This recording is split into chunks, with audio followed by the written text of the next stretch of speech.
Today we're talking about building momentum for your newfound watercolor painting hobby and what actually to paint, because that is the question if you're learning this on your own. And while we have so many YouTube tutorials out there teaching you the very basic washes and supplies and techniques, you still need to come up with the idea in terms of what to paint next.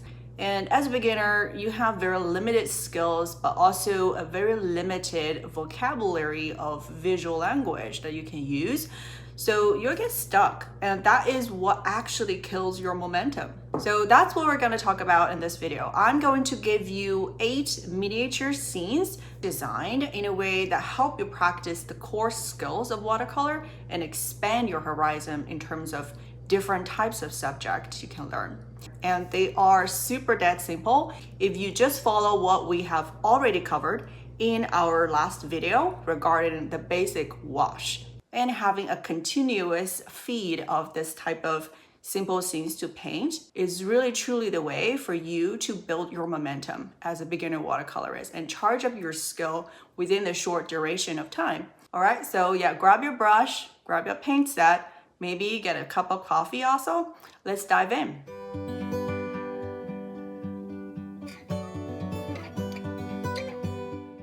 Alright, so for these miniature scenes, I am doing mine on a 1/8 sheet, which is about 10 by 7 inches in dimension. And I'm going to do 2 scenes at once. Of course, feel free to just focus on one scene at a time. It's important to paint each scene well before moving on to the next. I'll show you how to identify if you have mastered certain techniques in each of these paintings. For this first scene here, we're going to paint a blue sky and a green field. So the main technique we're practicing here is that single color gradation wash, as we discussed in the last video. And we're starting with the blue wash. By the way, the only 3 colors we'll be using for all of these scenes are going to be ultramarine blue, burnt sienna, and yellow ochre. So the sky utilizes ultramarine blue in a tea consistency. Just do that large wash. And then where it reaches the horizon, clean your brush and then bring that gradation further down a little bit, so that towards the horizon you have this faded look, almost like a hazy air in the distance. Now we're going to do one more step as compared to the foundational wash, which is to add a darker strip of gradation at the top of the sky. So for that, I'm going to add more ultramarine to this mixture to intensify it. Once you're done with the sky area, mix some green colors by adding yellow ochre into the ultramarine mixture. This is also a tea consistency. While this entire step looks simple, trust me, it really is not. So try to practice this gradation wash until you have a very smooth sky, starting with the mid-tone on top, transitioning to the light tea consistency wash, and then fade it away towards the horizon. For the demonstration, I am painting 2 scenes simultaneously. Let's ignore the second painting and focus on finishing this one. The next step here is to add some soft fuzzy trees before this field portion dries up. And for that, you need a much thicker consistency for the green by using ultramarine blue and yellow ochre. Press the brush down in different areas to create these soft connected tree lines. If you press your brush down hard, you will get larger brush strokes. If you just use the tippy top and apply low pressure, you'll get tiny shapes. Yes, your tree is going to blend and bleed with the bottom layer, and that is okay. We're going to wait for this to dry up, and then we'll come back and paint some more defined trees on top of these soft textures. Now the green has dried up, you'll see the color faded quite a bit. Let's just add a few more defined shapes on top of the soft tree lines, so there's a combination of the hard-edged and the soft-edged greens. Next, let's draw some lines in the field so it looks like rows of crops. You can add a bit of burnt sienna into your green mixture, so it's going to warm up the mixture. And then just use the tip of your brush to draw some perspective lines in your field. The key here is that because these lines are quite dainty, remember to dab your brush on the towel to get rid of some of the pigment on your brush so that it's not fully loaded. And when you actually draw these lines, they will appear faint instead of dripping wet. So nothing is super defined or detailed, but you will see the power of suggestive visual languages in painting, which is a combination of different shapes done with very intentional brush strokes, and together they will depict your subject effectively. So that is our first scene. By the way, feel free to play this video over the course of a week. Just really focus on one painting at a day until you get a hang of it before you move on to the next one.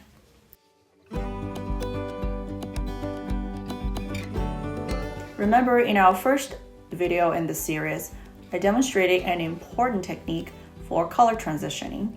So this is what we're gonna do with the second painting, is to paint a sunset sky by transitioning from the blue to the red and then to the yellow.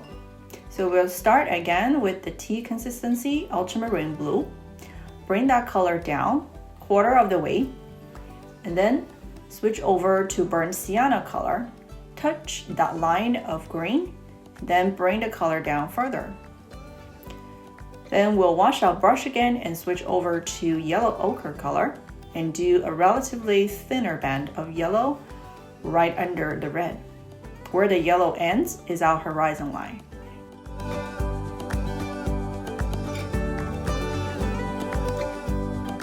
Now we need to reverse the color by going back to burnt sienna again. So wash your brush there, tap into the burnt sienna, do a band of burnt sienna, and then wash your brush thoroughly before transitioning to the ultramarine blue.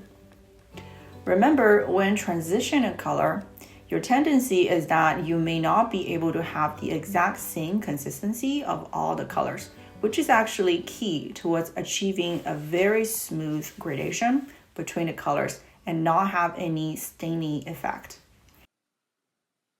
Now we want to wait for the entire surface to dry up first. And then we're going to add some hills and little boats. For the little hills, first to draw a jagged line to suggest that's the peaks of the mountain. And as you get towards the bottom, you can wash your brush again and then bring that color down a little bit to create that hazy look at the edge of the mountain.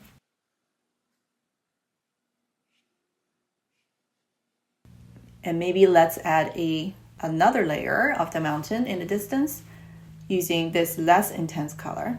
So it looks like it's pushed back into the distance. And then lastly, and let's go back to this fully saturated dark color. By the way, this color mixture is just ultramarine blue plus burnt sienna.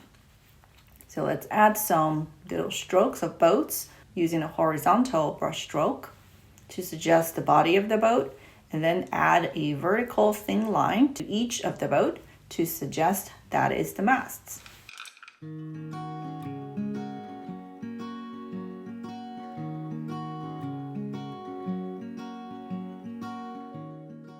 And maybe a little bit of a shorter line on the mast to suggest that is the sail.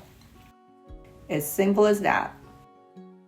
Again, the beauty of suggestive visual language. You can immediately read the scene as a harbor at the sunset with the mountains in the distance and some boats in the harbor.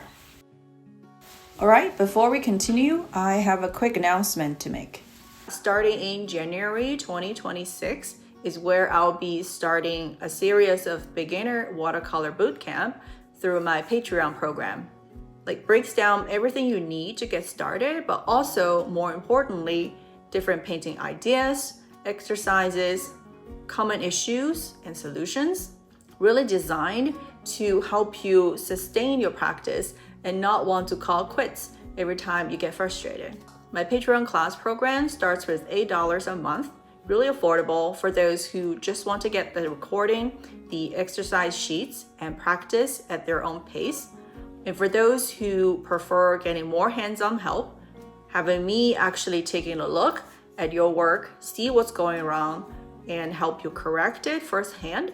There are also limited spots in the small group coaching and one-on-one coaching tier.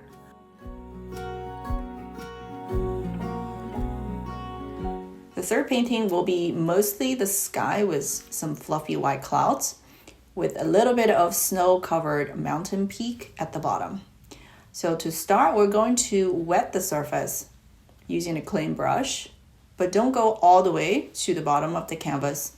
Just leave out a row of triangles, and that will be our snow-covered peak. And then we're going to mix two different colors. The first one is the sky blue. You can just use ultramarine blue, but make sure it's a fairly thick tea consistency, like closer to a cream consistency. And the other color is by using ultramarine blue with a little bit of burned sienna. And it will turn into a gray blue color. We wanted to lean a little bit towards the blue instead of brown. And that color will be the shadow of the clouds. So let's first just use this shadow color to paint a few bellies of the clouds. But in general, focus on having the shape on the top being a bit bigger than the ones at the bottom. Now next, let's paint the sky. So this part can be a bit challenging because it requires us to focus on which part is the top of the cloud. So basically, you want the gray color to be the bottom of the clouds. So you want to leave generous amount of like white shape of these gray areas. Once you fill in this negative shape, then the clouds will have both a white top and a grayish belly.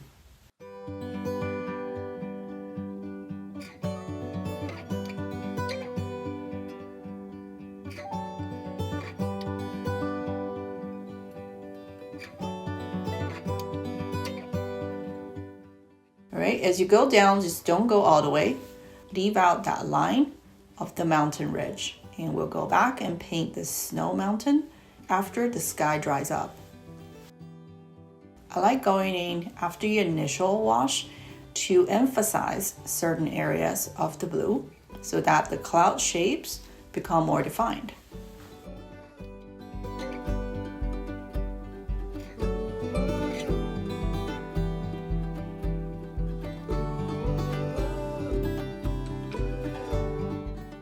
Alright, so the sky has mostly dried up, and now I'm going to mix some more of the rock color to paint the mountain for the portion that is not covered by the snow. For that, use primarily burnt sienna, add a bit of ultramarine blue, but the color should be mostly brown. Just tilt your brush sideways and paint a few dashed lines, some of which are connected to each other, others are not. These are kind of the nooks and crannies in a mountain that is not covered by the snow. But you want to leave out the tip of these rocks to suggest those are the snow-covered areas. And once you're done, you can use a very faint ultramarine blue to paint some of the shadow areas of the snow. And before everything dries, you can also optionally add in some evergreen tree lines by using a much thicker consistency of ultramarine blue and burnt sienna. Leaning more towards blue than brown, and use the same technique we tried in the green field painting. Do some vertical dashed lines to suggest these are the rows of evergreen trees.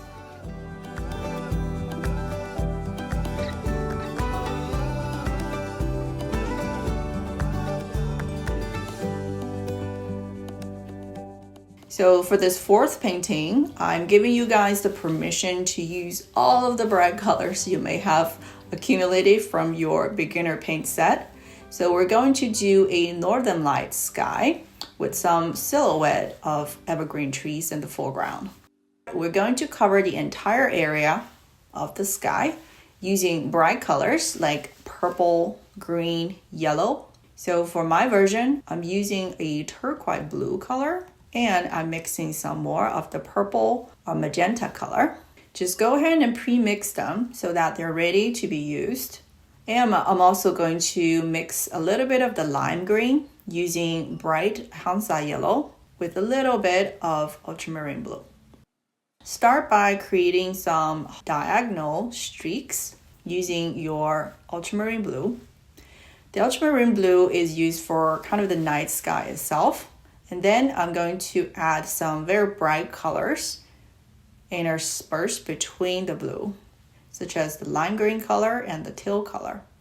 But still leave out some streaks so that we can also add in the purple. So this exercise started tapping into this concept of pre-mixing your color and then strike while the iron is hot. It requires you to mix some of these brighter colors on your palette as a preparation step before you're fully ready to go in and paint the entire large area, because things are going to dry up very quickly once you start painting. So having all of the colors mixed, all in the same paint consistency, is really going to help you out as you start executing your painting. And once I'm done with the entire area, I'm going to emphasize some of the blue sky area further so that the brighter colors are going to pop more. Be careful when you're adding that second layer of ultramarine blue, because you want the consistency of that to be much thicker than the first layer. Otherwise, not only will it not show up as darker, you will also bleed and create a cauliflower stain into the other color. Now we want to wait for the sky area to dry up fully, and we're going to go in and add some evergreen trees in the foreground.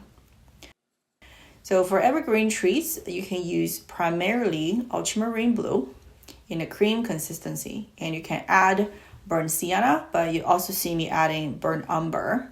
So burnt umber is leaning more towards yellow than burnt sienna in terms of its hue, so it's going to look more like a green color. But if you don't have that color ready, just go ahead and use burnt sienna. It will have very similar effect. So for the trees themselves, note that I'm almost like writing calligraphy here. You want to create these energetic brush strokes by flaring your brush towards the bottom. That's how you can create these layers of canopies for your evergreen trees.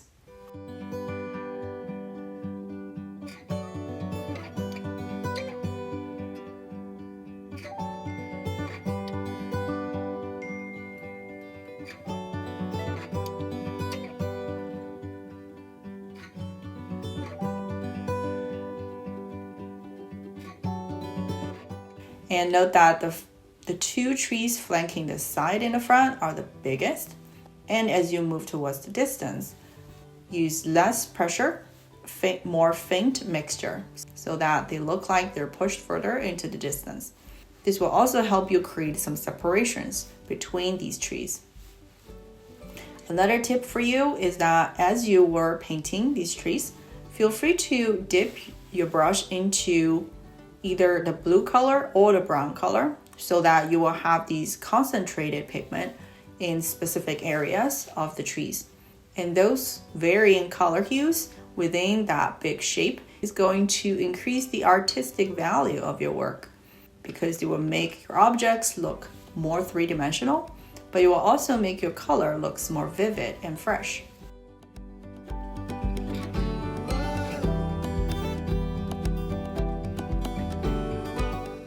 All right, so for painting number 5 through 8, we will be dialing up the complexity just a little bit so that you get to practice painting different sizes of shapes quickly while learning how to perceive three-dimensional objects through an arrangement of shapes and values.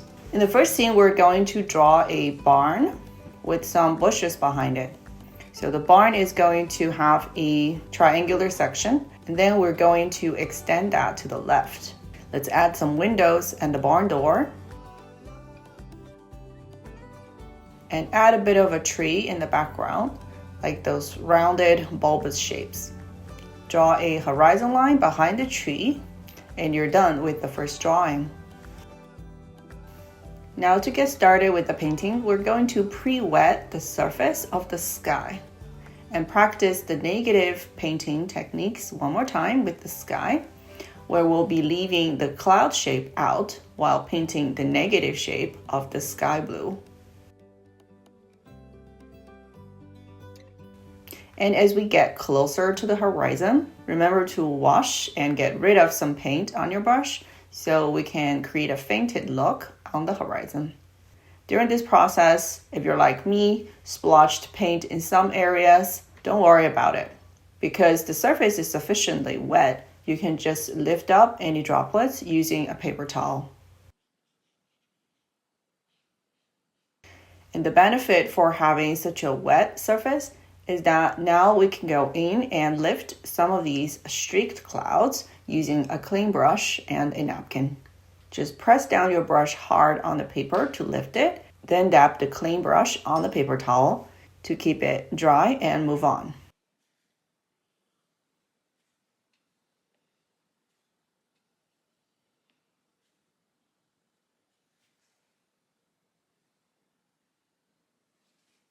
Now here is another tip for painting greeneries. You don't actually have to wait for the sky to dry up before you go in and paint the trees. This way the trees will bleed just a little bit into the sky shape, making them soft and fuzzy so that they will look really high contrast as compared to the clean shape of the barn in the front.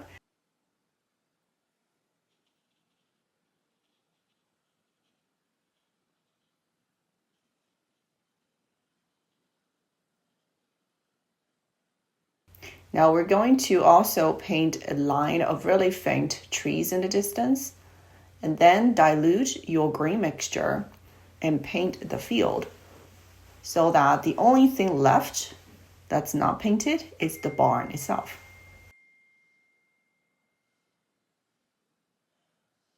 There is one more step, however, before we let everything dry, which is to add a bit of shadows on the trees so that they will feel three-dimensional. So for the tree shadows, it needs to be the butter consistency, which is much thicker than the green mixture you use for the tree itself. And the green mixture is done by adding fresh ultramarine blue color into your green mixture. And then if you feel like the color is too blue, then you can also add a bit of brown color, either burnt sienna or burnt umber, so that it will warm up. You see that for my trees, one is leaning cool, has a bluer shadow. The other is leaning warm. So we're going to let that dry up completely before we go back and tackle the barn. Now everything is dried. We're going to paint the barn in burnt sienna color. Just coat that all over with a thin layer of burnt sienna.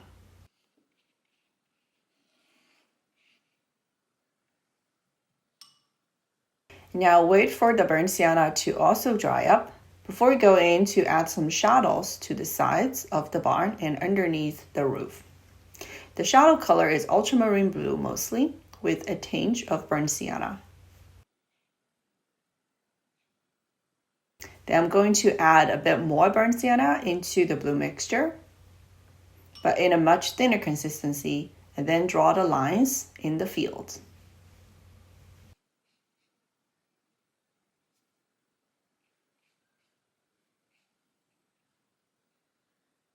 Now that is the barn painting sorted.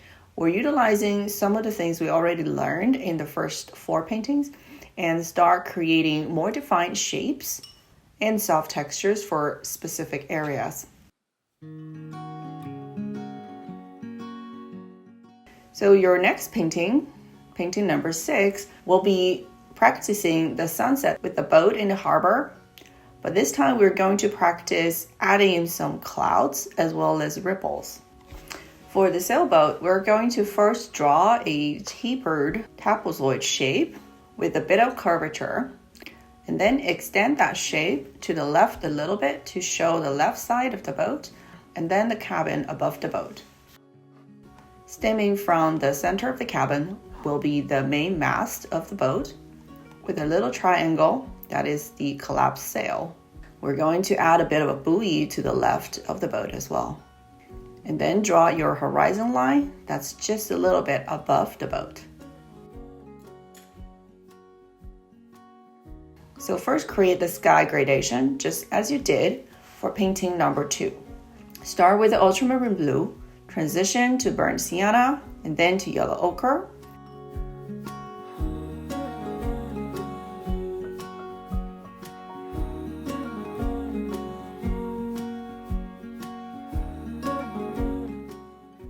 And then for the water reflection, it goes the opposite direction. Starts with yellow ochre, then burnt sienna, and at the very bottom, ultramarine blue.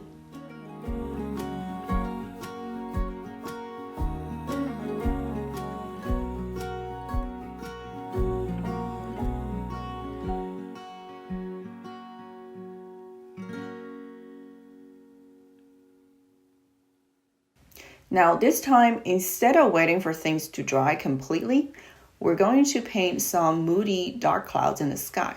So for that, go ahead and mix the gray color using ultramarine blue plus just a little bit of burnt sienna. And the consistency is a very thick cream consistency. This is needed in order to create that defined shapes and prevent the pigment from bleeding too much, so that we can still see the movement and shapes of the clouds. Press your brush down and flick it in different directions so that you can create a bit of random shapes for the clouds. And remember, the closer the clouds are to the horizon line, the smaller the shape will be. Similarly, let's go ahead and paint the water ripples as well. So for water ripples, use the same mixture of colors, but this time hold your brush sideways and drag it out to the side while only apply pressure in the middle of the brush stroke. These brush strokes have tapered ends, and just stack them up from the bottom to the top, going from bigger brush strokes to smaller brush strokes, thinner lines. And as it gets towards the boat and the yellow portion of the water, you can add a bit more burnt sienna to the mixture so that the color of the ripple also transitions from the blue to yellow.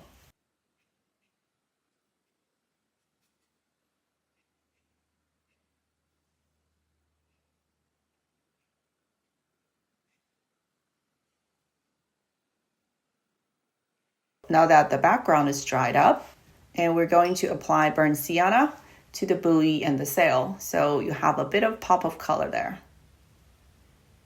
We're first going to paint the distant land, which is the mixture of ultramarine blue and burnt sienna, but this time use more burnt sienna in the mixture, so it is a warm gray.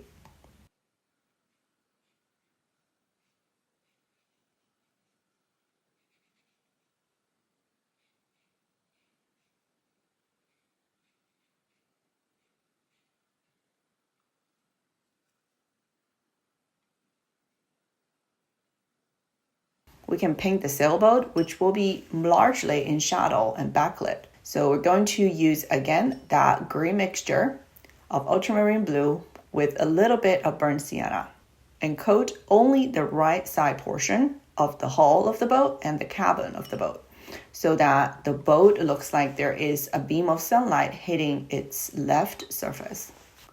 Next, we're going to mix a thicker version of that gray color and then bring down the gray color into the water so that it becomes the reflection of the boat. When painting reflection, move your brush in a zigzag pattern so that the shape of the boat is a bit more ripply in the water. By the way, I know that painting number 5 through 8 is a bit more complex, so take your time and feel free to practice until you get it right before you move on to tackle the next painting. Because the way these paintings are designed, they really need you to acclimate well at a previous step before you can move on to the next step. Because the next step utilizes skills you have gained from the previous paintings.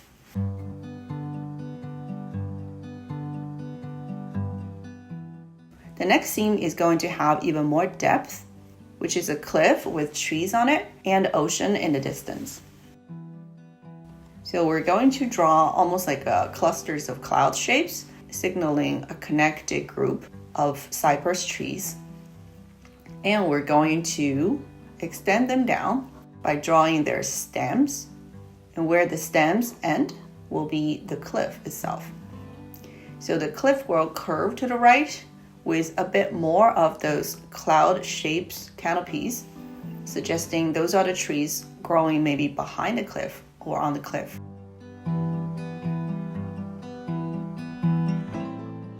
Above this cliff will be the ocean. We're just going to draw the horizon line where the ocean meets the sky. And we're going to practice drawing a bit of a foreground trees.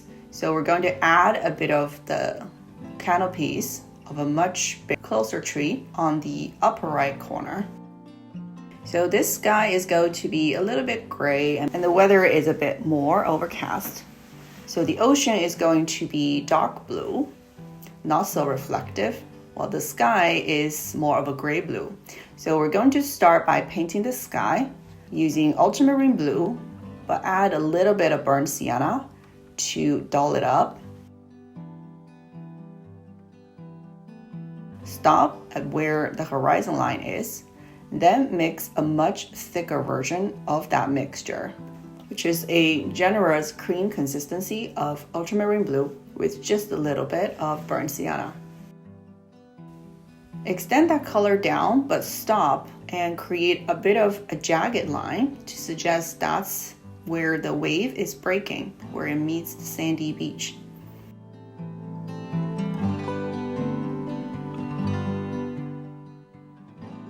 And then switch to mixing your sand color using burnt sienna and yellow ochre.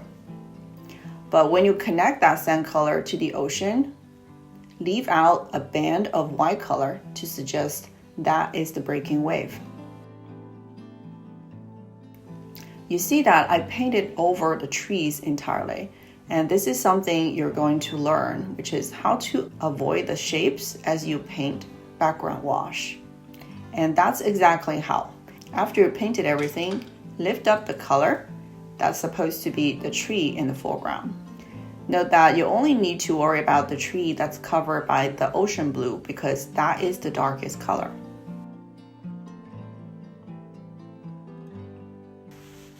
Okay, so we're going to let that dry up and then come back to paint the trees.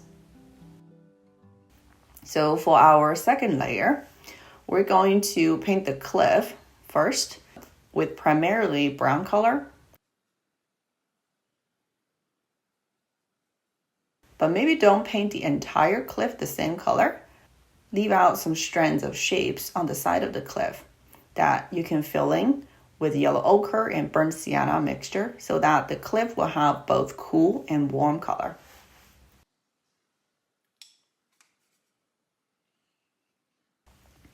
Next, we're going to mix the green color for the cypress tree. Cypress trees are of a dark green, so we're using a thicker mixture than the trees we painted with the barn and the fields.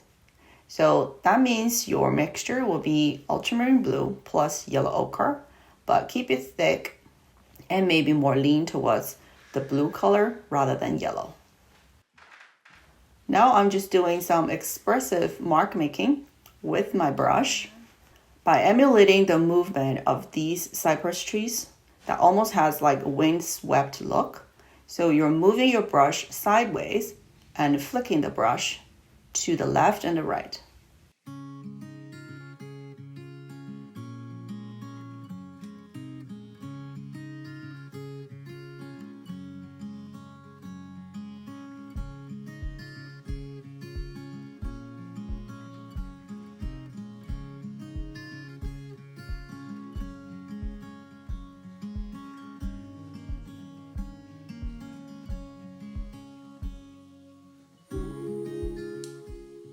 And now we're going to repeat the exercise of painting the shadows of the trees before the tree dries up by mixing in more ultramarine blue and burnt sienna color into our green mixture so that we have this really dark, cool shadow color in a butter consistency that we can apply to the bottom part of these tree canopies so that the canopies become duotone and three-dimensional.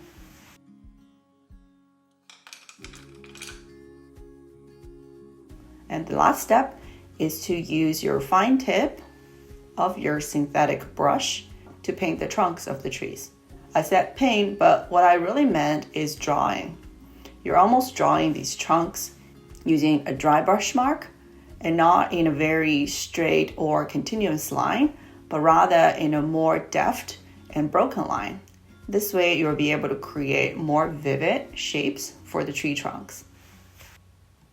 And where the tree trunks meet the cliff, we're going to press down your brush a bit more and flick it to the side so that we can create these almost like dappled shadow looks. This way, these cypress trees don't look like they're just floating on the cliff.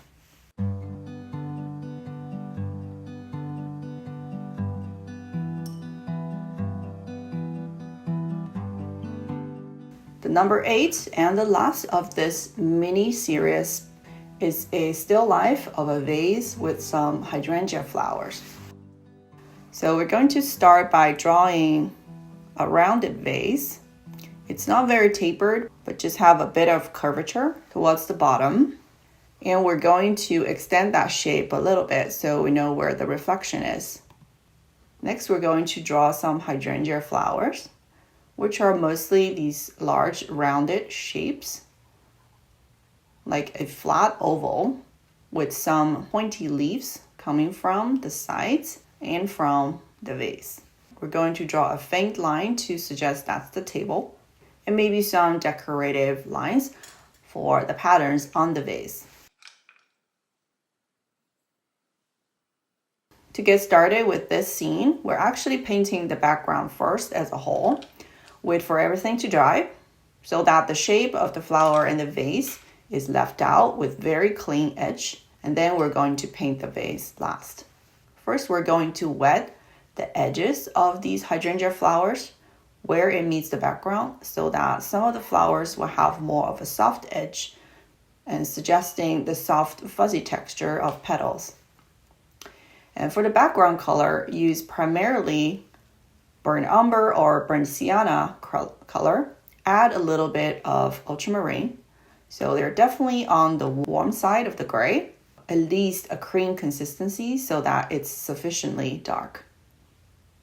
So we're just going to be patient and carve out the shapes of all the flowers and leaves. This one is definitely the most difficult of all the scenes, so you may want to practice a few times for it, but by combining the skills we have already learned in the prior paintings, you can do it.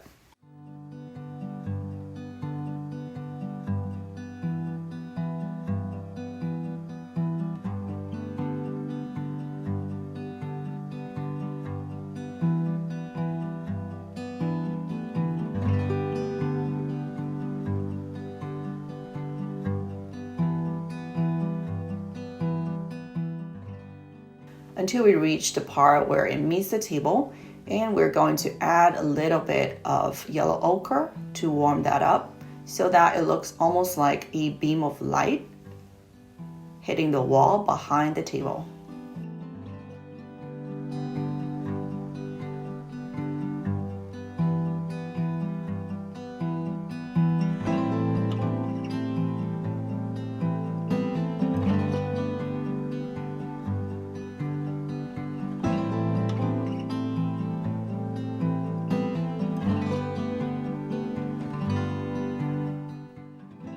This step is optional, but for me, I like to make the top of the background further darker by adding a more fresh ultramarine blue color into the brown mixture and create a bit of darker tones on the upper left corner of the background and maybe the areas that's surrounding the highest contrast of the flower petals.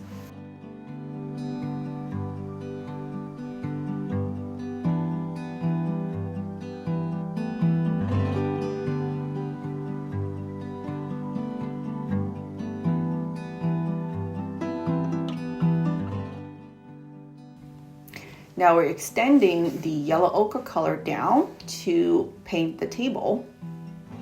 The reflection of the vase will also be painted on before the table area so that the reflections will have soft edges.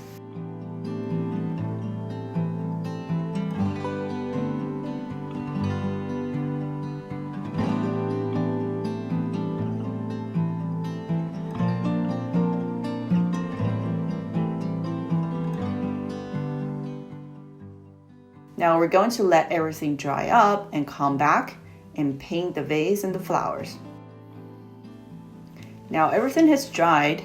We can tackle the vase and the flowers by first creating a rounded shape of the vase.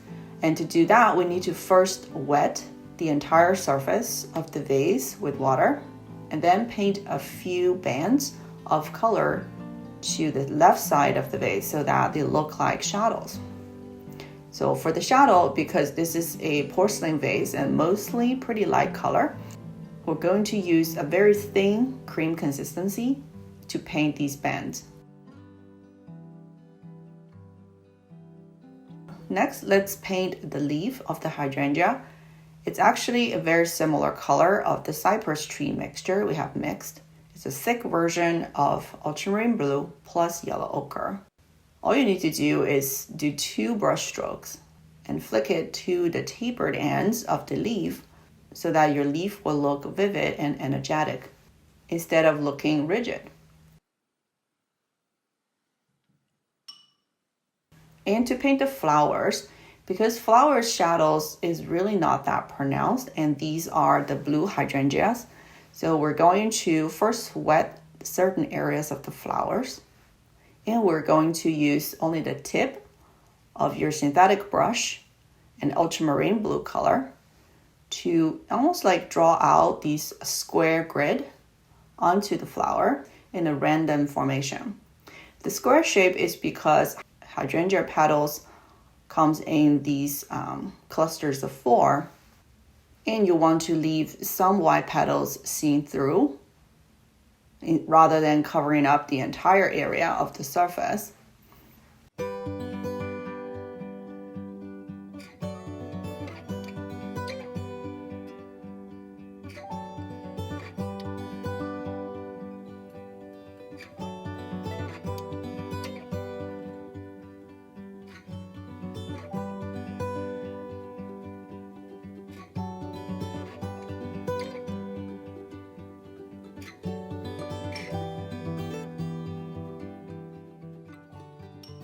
Lastly, we're going to make a thicker version of the ultramarine blue, then draw out some ornate patterns on the vase.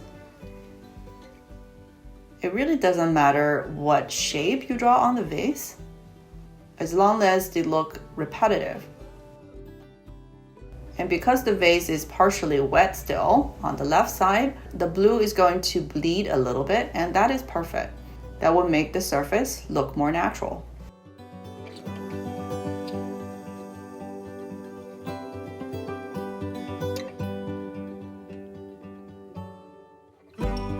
So that is the last painting of our miniature series. And if you're going to join us for the beginner bootcamp through my Patreon program, I will teach you to paint one of these every day for 30 days so that you will make bigger strides and build greater momentum.